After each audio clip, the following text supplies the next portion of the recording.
নমস্কাৰ। আজিৰ এই ভিডিঅ'টোত আমি আলোচনা কৰিব ওলাইছোঁ যে যিটো আমাৰ 24 অক্টোবৰ 2021 অৰ্থাৎ অক্টোবৰ 24 তাৰিখে যিটো এক্সাম টেট হোৱা কথা আছিলে LPUPৰ বাবে, সেইটোৰ সম্ভৱতঃ ডেটটো চাগে চেঞ্জ হ'ব। সেইটো এতিয়া এসপ্তাহ পিছুৱাই দিয়া হৈছে। সেইটো চাগে এতিয়া 31 অক্টোবৰ 2021 চাগে এক্সামটো হ'ব ছানডে'। আৰু সেইটো আমি ক'ৰ পৰা গম পাইছোঁ, ইয়াতে চাওক নটিফিকেশ্যনখন চাই আছোঁ, ইয়াতে দিয়া আছে চাওক ডেটেড কি দি আছে দ্য 8 অফ অক্টোবৰ 2021 অৰ্থাৎ 8 তাৰিখে এইটো নটিফিকেশ্যন ওলাইছে। ইয়াতে লিখা আছে চাওক যে ছাবজেক্ট চাওক চেণ্টাৰ ফৰ হোল্ডিং লোৱাৰ এণ্ড আপাৰ প্ৰাইমেৰী টেট 2021, ঠিক আছে। ইয়াতে ছাবজেক্টটো দি আছে যে হোল্ডিং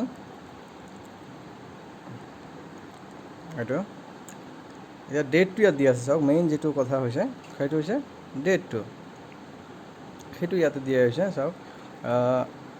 লোৱাৰ primary and upper primary to be held on 31 October 2021 Sunday', ঠিক আছে। আমি যিটো আগৰ পৰা গম পাওঁ নটিফিকেশ্যনত আছিল যে 24 আছিলে, সেইটো সম্ভৱতঃ এতিয়া এসপ্তাহ পিছুৱাই দি 31 অক্টোবৰ ছানডে'ত হ'ব, মানে অক্টোবৰৰ শেষৰ দিনটোত 31 তাৰিখে হ'ব। আৰু সেইটো আছে শ্বিফ্টটো দি দিছে ইয়াত চাওক কি ধৰণৰ হ'ব।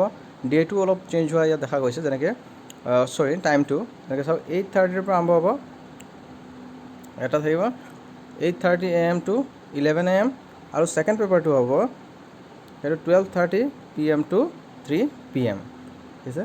আৰু সেইটো কাৰণে কি কৰা হৈছে যে এক্সাম চেণ্টাৰৰ কাৰণে এখন নটিফিকেশ্যন ওলাইছে, কোনটো চেণ্টাৰ এক্সাম চেণ্টাৰ হিচাপে গ্ৰহণ কৰা হ'ব তাৰ বাবে।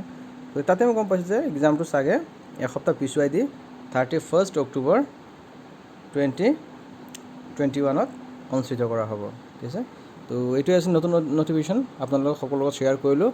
আৰু আশা কৰোঁ ৱেইট কৰোঁ, চাওঁ কি হয়। আৰু যদি এসপ্তাহ পিছুৱাই দিয়ে ভালেই হ'ব, পঢ়িবলৈ অলপ সময় পাব সকলোৱে, আৰু সকলোৰে এক্সাম ভাল হ'ব, শুভ হ'ব বুলি কামনা কৰি ভিডিঅ'টো ইয়াতে সমাপ্ত কৰিছোঁ। ধন্যবাদ।